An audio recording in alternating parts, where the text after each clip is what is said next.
Habari za kutwa mtazamaji wa SQF TV, na kusalimu sana popote pale ulipo. Karibu sana katika mkusanyiko wa taarifa habari leo, ikiwa ni Februari 2, 2026. Uko na Mipenda Gorton ambaye anakusomea taarifa hizi za habari kupitia studio zetu zilizopo hapa AICC jijini Arusha. Meneja wa wakala wa barabara za mijini na vijijini TARURA mkoani Morogoro, Mhandisi Emmanuel Ndiamukama, amesema kuwa katika mwaka wa fedha 2025-2026 mkoa wa Morogoro umeidhinishwa zaidi ya shilingi bilioni 23 kwa ajili ya maboresho ya barabara zilizopo ndani ya mkoa huo, hatua inayolenga kupunguza changamoto za miundombinu.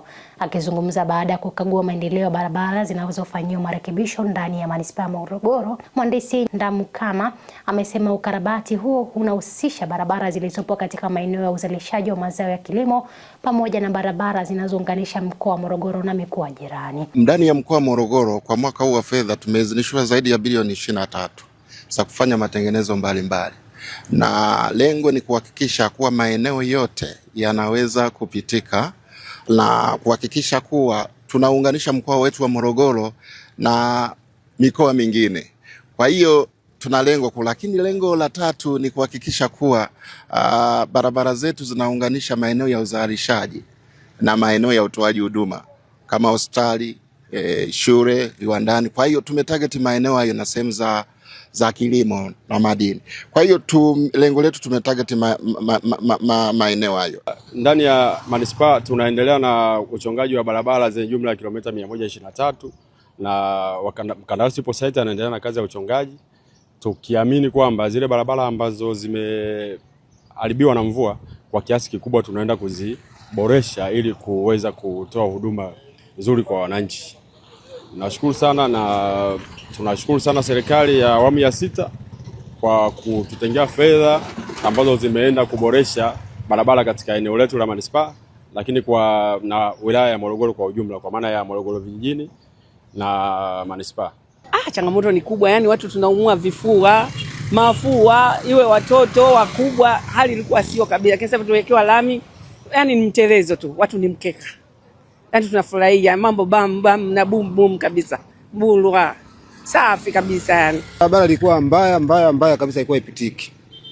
Ila kwa sasa hivi mama alichokifanya ni kizuri kabisa. Anomchukia mama huyo kidogo ana akili zake kidogo potofu.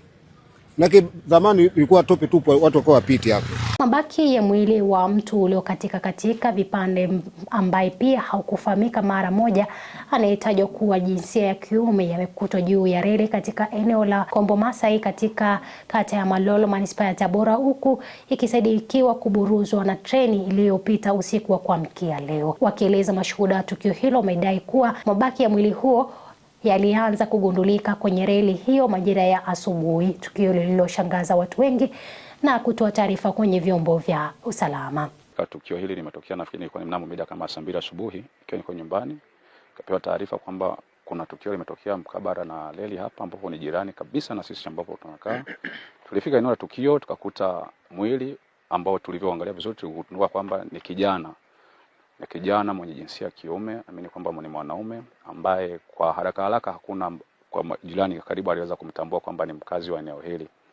Lakini pia hata walipofika watu wengi ambao wanaishi maeneo haya wamejaribu kuangalia kwa kudhani kwamba wanaweza kumtambua, lakini napo pia hakuna aliyeweza kumtambua kwa haraka. Kwa hiyo tumekuta mwili ambao umeharibika. Tumekuta tu kaburuzwa, katika, yani kaumia sana, kichwa kimebomoka, yani katika sana. Kwa kweli tumesikitika sana. Mtu yule kweli kafariki, inaonekana kabisa ni kama inaonekana ashirio ni ajali ya treni kweli. Huyu marehemu hajagongwa muda huu. Tumeuliza majirani hapa, wamesema kwamba kuna treni ilipita usiku, si ndio Pengine ndio inaweza kusababisha kifo. Na tumeuliza majirani hapa, hakuna mtu anayemfahamu. Au kuna mtu anayemfahamu? Hakuna. Kwa hiyo sisi tutabeba mwili, tuupeleke mochwari kule hospitali. Taratibu zingine sasa za kiuchunguzi zitaendelea wakati tuko kule. Mkuu wa wilaya ya Ilala mkoani Dar es Salaam Edward Mpogolo amefuta hati ya umiliki baada ya kuona umilikishwaji wa hati hiyo haujafuata utaratibu wa manunuzi. Akiongea na wananchi, viongozi wa serikali na kamishna wa ardhi wa halmashauri ya Ilala katika kata ya Kinyerezi Mpogolo amesema eneo lenye mgogoro umefanyika ubatili na udanganyifu katika upatikanaji wa hati hiyo. Nilichokiona ni kweli, geti hili limezibwa na ukuta. Huo ni ukweli. Nililoliona ni kwamba mbele ya hii nyumba kuna gema. Huo ni ukweli. Na nililoona kwa dokumenti na viashiria kwamba eneo lote hili lilikuwa squatter. Maana yake kila mtu alikuwa anapima kulingana na anavyonunua eneo lake. Sasa kuna vitu viwili hapa ambavyo ni vya kiudanganyifu. La kwanza naloliona, kwanza ni mauziano. Wakati wa mauziano hayakushirikisha pande zote, ili kusiwe kuna mgogoro kwamba wewe unaponiuzia eneo na wale majirani wanaokuzunguka hawana mgogoro, usije ukaondoka ukaniachia mgogoro kwa majirani. Sababu sheria ambayo tunataka kwenye mauziano, wakati wenye viti tunasimamia, ni lazima tusimamie hilo, kwamba mtu anaponunua ni lazima aangalie pande, kwamba unaniambia mimi kona yangu hii, je, nani na share naye kwenye hii kona? Sasa hilo halikufanyika. Lakini la pili, kwa mujibu wa faili ambayo naliona, kuna udanganyifu wakati wa kuprocess hati. Tumepewa barua ambayo inatutaka twende tukaangalie majirani zetu, lakini barua iliyopelekwa na kuwasilishwa haikujali na haikuzingatia hivyo. Maana yake hata wakati wa kuchukua barabara ilichukuliwa kwa makusudi, kwa sababu unajua unatakiwa pande 4 na pande ambao umoja, pande ambao unaohusika hawakuwepo na hawakujaza kabisa. Ameenda kuchukuliwa mtu ambaye yuko karibia na bonde, lakini wameachwa watu ambao wako upande husika. Maana yake ni nini? Ulificha nini wakati una process hati yako? Maana yake kuna ubatili uliuficha. Hivyo hata process yenyewe ya hati ilikuwa ni batili. Hivyo kwa sababu niko na kamishna naleta TAKUKURU hapa kuona hawa waliopitisha hii kitu walipitisha kwa misingi ipi. Kwa sasa eneo hili lisiendelee na shughuli yoyote, na nakuletea kamishna hii hati ili uweze kufuta taratibu zote za umilikishwaji wa hati ufuatwe. Na wito huu nitoe kwa watu wote wanaoenda kuomba umiliki wa hati katika halmashauri yetu ya jiji la Dar es Salaam. Ni vizuri wakazingatia zile fomu ambazo zinatolewa. Zile fomu ni muhimu, zinaepusha migogoro. Mgogoro kama huu, mtu anakuja kufungiwa geti lake ambalo lilikuwa ni mazoea ya familia zaidi ya 10 ambazo zinapita kwenye hili geti. Kwa sababu gani? Kwa sababu mtu amemilikishwa hati. Maana yake ni wasihi wenye viti wetu wa serikali za mitaa, watendaji, tusiende kwenye batili ya umilikishaji wa hati. Hiyo ndio inayoleta migogoro mingi katika wilaya yetu ya Ilala. Na mfano mzuri ni huu hapa Kinyerezi, ambao leo hii mtu amemilikishwa hati eneo ambalo linaenda kufunga geti la watu. Sasa hii ina maana yake nini? Inaenda kugombanisha majirani katika eneo lile kwa maslahi ya mtu mmoja. Sasa nakusihi ndugu yangu Msanganzila, ni marufuku hapa kuendelea na ujenzi. Sawa, utapiga simu utaenda popote, lakini marufuku kufanyaje? Kuendeleza na ujenzi. Hatuwezi kuendelea maisha ya kibabe. Umeshaona geti la mwenzako. Huyu mtu ana familia yake. Kuna zaidi ya familia 10. Wewe unakuja kuziba hapa. Maana yake unataka yeye na watoto wake waruke ukuta. Maana yake hiyo ni kauli za kibabe, ni kauli zisizo na utu. Na niendelee kusimwa na sheria. Ni tutumie vizuri vifungu vyetu vya sheria. Tuwashauri watu wetu vizuri. Tutumie weledi wetu wa kisheria kushauri watu vizuri. Kubwa tuangalie utu. Unapomshauri mtu wako kisheria, angalia na tizama utu. Lakini pia tizama dokumenti zenu mnavozitafuta. Hii dokumenti mmewasilisha, lakini hapa pia kuna affidavit mmeapa kwamba tunaenda kusema kweli. Unasemaje kweli wakati unapeleka kitu batili? Hii affidavit mnaapa. Unaapia ukweli, lakini huku unachowasilisha batili. Maana yake nini?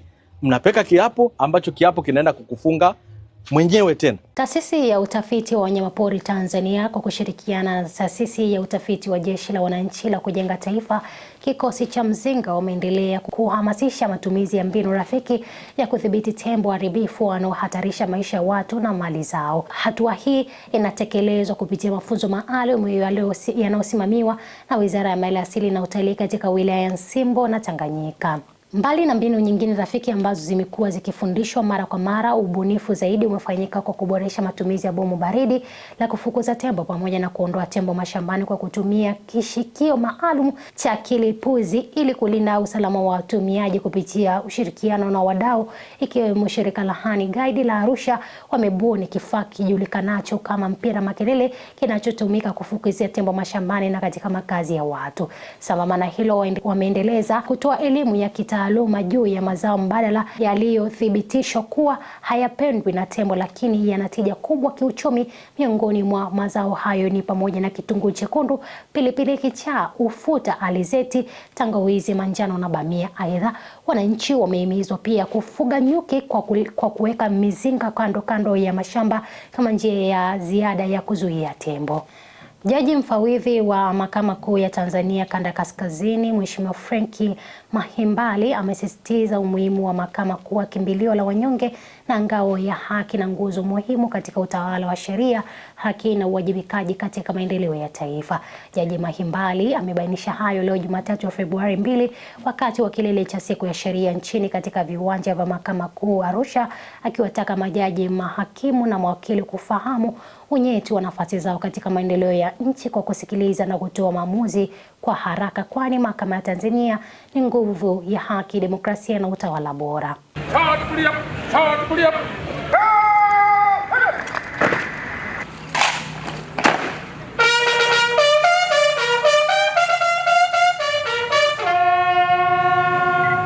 Msisitizo wangu hapa ni kwamba sisi kama mawakili wa serikali wa kujitegemea na sisi mahakimu kuhakikisha kwamba tunatenda haki. Nasema hivi kwa maana kwamba kuna mashauri au migogoro mingine iko mahakamani ambayo kwa kweli haina tija. Na kuna watu wapo magerezani mpaka hivyo tunavyozungumza kwa kesi ambazo ni za kubumba tu, watu wanatumikia vifungo na wengine wanataabika na hali ya umahabusu kwa sababu tu ya mtu mmoja ameenda kutoa taarifa za mashtaka huko polisi wakayaamini yale mashtaka, hatimaye yamefunguliwa mahakamani na mahakama, kesi kishafunguliwa, hatuna uwezo wa kuyafuta mpaka kesi isikilizwe na kutoa uamuzi, na tunasikiliza kwa kupokea ushahidi. Kwa hiyo kuna watu wanateseka huko magerezani kwa sababu ya hizo kesi za kubumba, na sisi ambao tumekabidhiwa hayo mamlaka ya kisheria ya kuamua kwamba hii shauri kweli linatija mahakamani au halina tija, tunazembea au tunakengeuka katika kutimiza wajibu wetu. Lakini jambo jingine ni uadilifu kwa watendaji wa tasnia hii ya haki. Na hapa niseme kwa wote, sisi waamuzi, mawakili wa kujitegemea na wa serikali na wadau wenyewe, kwamba tufanye kazi kwa kumheshimu na kumwogopa Mwenyezi Mungu na kutenda kazi hizo kwa kufuata miiko ya kazi yetu. Vinginevyo hizi dua ambazo tunaombewa hapa na hawa viongozi wetu wa dini zinaweza zikageuka kuwa laana katika utumishi wetu au utendaji wetu kazi. Mheshimiwa Mkuu wa Mkoa, nikupongeze kwa sababu kwa ukaribu wako na mahakama, lakini pia kwa kuheshimu na kuthamini nafasi ya mahakama katika taifa. Nikifuatilia taarifa zako za kiutendaji, kwa kweli umeonyesha ukomavu wa hali ya juu sana ya utendaji serikalini. Ni tofauti na baadhi ya viongozi wengine wa kisiasa na hata wenye dhamana nyeti kabisa serikalini katika ngazi za mikoa na wilaya ambao wanabeza sana uwepo wa nafasi ya mahakama. Nitakuwa mtu wa mwisho kuvumilia kejeli na dharau kwa mahakama nikiwa kama kiongozi mkuu wa mahakama katika kanda hii. Tungependa tufahamu na tutakuwa tuna wivu mkubwa kabisa wa kuona kwamba ukuu na heshima ya mahakama inalindwa. Na viongozi wa serikali tunaomba mtusaidie kuhakikisha kwamba nafasi ya mahakama inatambulika. Mahakama kutafsiri sheria na kutoa haki, lakini sisi serikali upande wetu sisi ni kuhakikisha tu kuwasikiliza wananchi na kuepusha migogoro isiyo lazima kwenda mahakamani na ikatatuliwa katika njia ya utawala. Lakini pia na sisi nafsi zetu tuzitakase. Sio kila document lazima ugonge muhuri wakati ukijua sio. Narudia, sio kila document kila mteja umkubalie, wakati mwingine tuwaambie ukweli. Kwamba tuwe na mikono safi na dhamira ya safi ya kuwasaidia wananchi wetu. Waziri wa Nchi, Ofisi ya Waziri Mkuu, Kazi, Ajira na Mahusiano ya Kazi, Mheshimiwa Deusi Sango amesisitiza umuhimu wa uwepo wa mabaraza ya wafanyakazi katika taasisi za umma na binafsi, huku akisema kuwa ni chombo muhimu cha kushauri na kuimarisha ukuaji wa taasisi kiuchumi.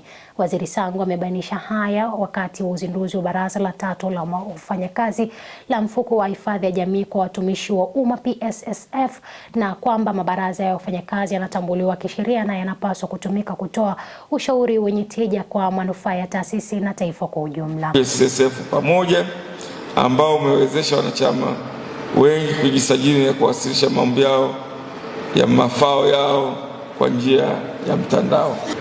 Na wafanyakazi katika sekta zote, sekta ya umma, sekta binafsi, tuko tayari kushirikiana kuhakikisha kwamba kama wafanyakazi ndio nguzo na msingi wa uchumi wa taifa hili, basi tutahakikisha yale maslahi na haki zao za msingi.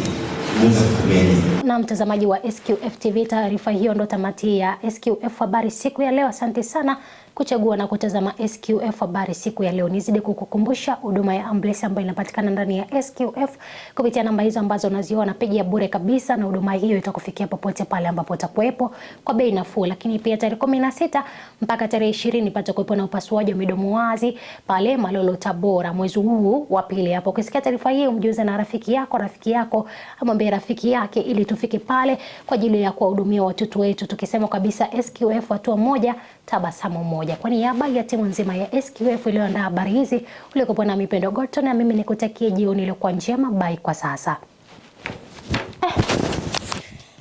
Kusoma nyuzi soka zera.